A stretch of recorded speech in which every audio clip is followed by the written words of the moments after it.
असायला पाहिजे की नाही की शिवसेना सरपटत जाईल. पण बार्गेनिंग पण असं आहे काँग्रेस की- सोबत गेल्यामुळे शिवसेनेवरती एक ते कायम स्वरूपी एक ठप्पा लागला की काँग्रेस काँग्रेस सोबत आता गेले, पाकिस्तान- बाळासाहेबांचे नाही, विचार नाही, सोडले, बघा, असे असं आहे. वेगवेगळे तुमच्यावरती आरोप झाले पक्ष. हो ना आरोप. काँग्रेस पक्ष काय बांगलादेशचा किंवा पाकिस्तान मधला पक्ष आहे का? या देशाच्या स्वातंत्र्य लढ्यामधला सहभागी असलेला तो एकमेव पक्ष आहे. काँग्रेसने मिळवलेलं स्वातंत्र्य तुम्ही उपभोगताय ना. हे भाजपचे किंवा RSSचे पूर्वज स्वातंत्र्याच्या संग्रामात किती मला दिसले नाहीत. हे भाजपचे लोक किंवा संघाचे लोक संयुक्त महाराष्ट्राच्या लढ्यात आम्हाला कधीच दिसले नाहीत. पण तुम्ही भोगताय. काँग्रेसने स्वातंत्र्य लढ्यामध्ये जो त्याग केलाय तो तुम्हाला चालतोय, तो तुम्ही स्वीकारताय. काँग्रेसने मिळवलेलं स्वातंत्र्य स्वीकारताय. गांधींना जाऊन नमस्कार करताय जगात जाऊन. टिळकांना नमस्कार करताय. भगतसिंग, राजगुरू, सुखदेव, बरं का, हे त्याच लढ्यातले क्रांतिकारक होते ना.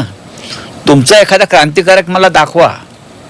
तुम्ही जे राष्ट्र अभिमानाच्या गोष्टी सांगता ना, तुम्ही राष्ट्राच्या उद्धारासाठी काय केलं 1947च्या आधी आणि नंतर. कसा तुम्ही काँग्रेसच्या संदर्भात या बघा, मी काँग्रेसचा टीकाकार अनेकदा राहिलो, पण तुम्ही जर गेल्या 40 वर्षातलं माझं लिखाण आणि माझी वक्तव्य पाहिली असतील तर मी कधीही काँग्रेसच्या कमरेखाली वार केला नाही. कारण काँग्रेसचं योगदान या देशाच्या निर्मितीमध्ये आहे आणि ते राहणार. तुम्ही इतिहासाची पुस्तकं किती बदललीत, किती पानं फाडलीत, तरी ते राहणार. पण आता इथून पुढे काँग्रेस सोबत राहणार की तुम्हाला वाटतं की बाबा थोडासा पुनर्विचार व्हावा पुढच्या काळामध्ये, थोडंसं पॉलिटिकल? माझं असं म्हणणं की तुमचा काँग्रेसवर इतका राग काय? काँग्रेस आहे या देशातला. हा प्रश्न विचारायचं कारण हे आहे की तोच वारंवार शिवसेनेवरती आरोप केला जातो. नाही, बघा, महाविकास तुमच्या अहो, जेव्हा सरकार तुम्हाला पडलंय, काय बघा, तुम्ही सुद्धा अभ्यास करून बोला. हे जे 6 लोक गेले आहेत त्यातले 5 काँग्रेसवाले आहेत. एक बंडू जाधव सोडला आमचा, तर हे 5 लोक जे आहेत हे मूळचे काँग्रेसवालेच आहेत. आणि महाविकास आघाडीत जेव्हा ते उमेदवारी मागायला आले आमच्याकडे म्हणजे शिवसेनेकडे, तेव्हा त्यांना माहीत पाहिजे होतं ना, म्हणजे माहीत होतं ना की या महाविकास आघाडीमध्ये काँग्रेस आहेत आणि काँग्रेसच्या पाठिंब्याने आम्ही निवडून येणार आहोत. आणि काँग्रेसच्या नेत्यांना ते आपल्या मतदारसंघात प्रचाराला बोलवतच होते. इंडिया आघाडीकडनं लढलेली निवडणूक होती त्यांची. महाराष्ट्रातली वेगळी निवडणूक होती आणि केंद्रातली हो. राहुल गांधीचा प्रचार. जी. आता हे भाऊसाहेब वागचौरे यांना जे मताधिक्य मिळालं बाळासाहेब थोरांच्या मतदारसंघात 55,000 म्हणून ते निवडून आले. त्यांच्या गावात ते मागे आहेत. आता मराठवाड्यामधल्या अनेक भागात काँग्रेसची मतं आहेत. त्या मतांवर तुम्ही निवडून आलात ना, तेव्हा तुम्ही असं म्हटलं की मला काँग्रेसच्या मतदारांनी मतदान करायचं नाही. तेव्हा त्यांना काँग्रेस पाहिजे होती. तेव्हा ते काँग्रेस नेत्यांच्या दारात जाऊन उभे राहत होते. आम्हाला सांगत होते राहुल गांधींना फोन करा, नाना पटोलेंना फोन करा, बाळासाहेब थोरातांना फोन करा. हेच ते 5 लोक, हेच जे मूळ काँग्रेसवाले. काय सांगते ते खोटाडे लोक, भंपक, हरामखोर. आज असं झालं रावसाहेब, म्हणजे आज अमित शहा नेमकं योगायोगाने तुम्ही ज्यांच्याबद्दल बोलला, चांगली गोष्ट आहे. कोल्हापुरात आहेत. हो. कोल्हापुरात ते म्हणतात की आता फक्त एकच शिवसेना आहे आणि ती एकनाथ शिंदेची आहे. अच्छा, बघा, एकच जी आहे ही शिवसेना जी आहे ही अमित शहाची टेस्ट ट्यूब बेबी आहे. 4 वर्षापूर्वी त्यांनी अमित शहानी जन्माला घातली. तुम्ही DNA चेक करू शकता अमित शहाचा आणि शिंदेचा, शिवसेनेचा. आत्ता अमित शहा मुंबईत सुप्रिया सुळेंच्या मुलीच्या लग्नाला येतात, रेवतीच्या येणार आहेत. स्वागताचे बोर्ड कोणी लावले? लग्नाला येत आहेत काँग्रेस नेत्यांच्या मुलीच्या. स्वागताचे बोर्ड एकनाथ शिंदेने लावलेत. हास्यास्पद आहे ना. स्वागताचे बोट अमित शहाच्या एअरपोर्ट पासून अख्या मुंबईमध्ये. किती मूर्खपणा या. ते लग्नाला येत आहेत. याचा अर्थ जी टेस्ट ट्यूब बेबी आहे ही, बरं का, त्याचा खरा बाप हे अमित शहा आहेत. तर अमित शहा त्या पोराचं जबाबदारी घेणारच ना. कसली एक शिवसेना, सत्ता जाऊ द्या मग कळले किती बापाचे आहेत ते हे टेस्ट ट्यूब बेबी.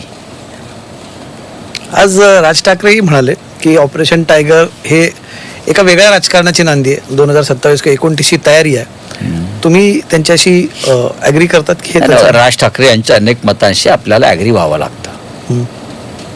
ते काही उदाहरणार्थ त्यांनी मागे सांगितलं होतं की मतदानावरती बहिष्कार टाकला. जी, मी त्यांच्या मताशी सहमत होतो.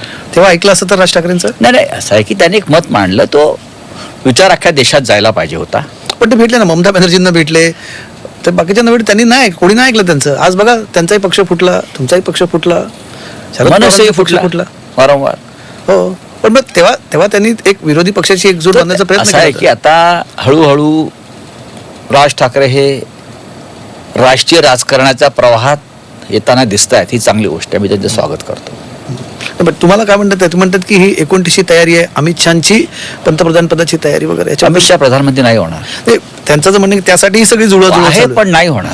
तुम्हाला काय वाटतं, एक पत्रकार म्हणून राहायचं, एक पॉलिटिकल ऑब्झर्वर म्हणून तुम्हाला काय वाटतं, ऑपरेशन टायगर आत्ता का केलं गेलं असं जून महिन्यामध्ये? कारण बघा, एक कारण दिलं जातं की काय डिलिमिटेशनचं बिल आणायचं आहे, महिला आरक्षणाचं बिल आणायचं आहे, ते पास करायचं, पण त्याला अजून वेळ आहे आता. कारण राजकारणात टायमिंगला फार महत्व आहे.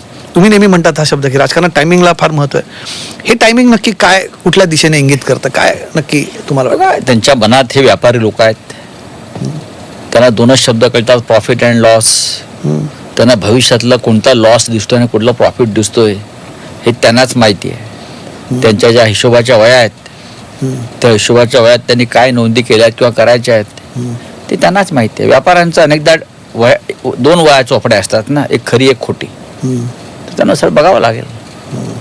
अहो सर, पुढचं काय? शिवसेनेसमोर आताही वारंवार असं झालंय की कोणी यावर टपली मारून जावं असं झालेलं आहे. कोणी टपली मारत नाही. बघा, पक्ष एवढा वेळा फुटला बघा, हे थोडंसं- टपली मारायला अमित शहाने भाडोत्री लोक ठेवलेत, जी जे आता काय मिंदे गट वगैरे आहे ना, हे भाडोत्री लोक आहेत सगळे. अमित शहाने हायर केलेले लोक आहेत. पूर्वी जे कॉन्ट्रॅक्ट किलर असायचे भाड्याने, बाहेरून यायचे, तुम्ही खून करून निघून जा, मुंबईत राहा काही काळ, हे अशा पद्धतीचं हे राजकारण आहे, कॉन्ट्रॅक्ट किलिंग आहे. आणि ते नंतर कॉन्ट्रॅक्ट जे किलर होते ते एन्काउंटरमध्ये मारले गेले, ते राहिले नाहीत ना. एकही कॉन्ट्रॅक्ट किलर आज मुंबईत नाही, एकही नाही. मला राजकारणात सुद्धा अंडरवर्ल्ड माहिती आहे. हा, मी उगाच बोलत नाही. हे सगळे कॉन्ट्रॅक्ट किलर आहेत. सध्या जे अमित शहा तिथून वापरत आहेत, त्या काळात सुद्धा मुंबईतल्या अंडरवर्ल्डला ताकद द्यायचं काम गुजराती उद्योगपती व्यापाऱ्यांनी केलं होतं. ते त्यांना प्रोटेक्शन मनी द्यायचे ना. हे सगळे जे इकडले बिल्डर होते बरं का, हे मुंबईच्या अंडरवर्ल्डला प्रोटेक्शन मनी द्यायचे, म्हणून अंडरवर्ल्ड ते फोफावलं. आताही तेच आहे, वेगळं काय? पुढे का तुम्ही आता बोललात, थोडं अर्ध्यात थांबलात तुम्ही. यांचं काय पुढे? तुम्ही म्हणता की जसं यांचं होईल म्हणजे काय नक्की तुम्हाला म्हणायचं आहे? नाही, त्यांचं सुद्धा पॉलिटिकल एन्काउंटर अमित शहाच करतील किंवा बीजेपीच करणार. बीजेपी त्यांना जे काय खांद्यावर बसवत आहे का, बीजेपीला वेळ लागले का भाजपला? यांचं कोणी खरं नाही. ऐसा कोई सगा नहीं जिसको बीजेपी ने ठगा नहीं. ऐसा कोई सगा नहीं जिसको बीजेपी ने ठगा नहीं. लक्षात घ्या. पुढे शिवसेनेसमोर आव्हानं काय? तुम्हाला वाटतं की आता आदित्य ठाकरे नेतृत्व करावं पक्षाचं, किंवा पक्षामध्ये करतायत थोड्याशा ते. गोष्टींचं काय व्हावं? बघा की कारण असं बघा, हे चॅलेंजेस वारंवार येत येणार येऊ द्या ना. कोणासमोर नाहीत चॅलेंजेस? पवार साहेबांचा पक्ष फोडला, नितीश कुमार